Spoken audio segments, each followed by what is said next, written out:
আসসালামু আলাইকুম।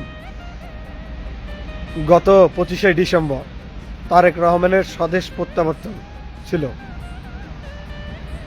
ঢাকা বিমানবন্দর থেকে যেভাবে লক্ষ কোটি জনতার ঢোল ছিল 300 ফিটে কুড়িল বিশ্ব রোড যাকে বলা হয়, সেখানে আমরা নিজেও অবস্থানরত ছিলাম। আমরা পা ফেলতে পারি নাই মাটির নিচে। উপর থেকে ড্রোনে দেখা যায় মাথার মাথা জনগণের, আর কিছু না।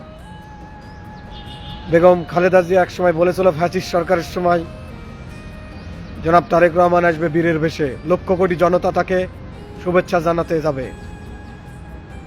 শুধু লক্ষ কোটি জনতাই না, তাকে লক্ষ কোটি জনতাও ছেড়ে গেছে। কোটি মানুষের ঢোল নেমেছিল। তাকে নিজের স্বইচ্ছায় দেখেছি, কাছ থেকে দেখেছি এমন সুন্দরভাবে। সে বাস্তবে দেখা জিনিস এক, আর ফোনের গ্যালারিতে দেখে, ভিডিওতে দেখা জিনিস আর এক। ইনশাল্লাহ আগামীর দেশনায়ক, আগামীর প্রধানমন্ত্রী জনাব তারেক রহমান সুন্দরভাবে দেশ পরিচালনা করবে। তার বক্তব্য, তার সব কিছু শহীদ প্রেসিডেন্ট জিয়াউর রহমানের ডুপ্লিকেট। সে আগামীর ভরসা বাংলাদেশের জনগণের। আর আমরা একটা কথাই বলতে পারবো, সে সোনার বাংলাদেশ গড়বে। ধন্যবাদ সবাইকে।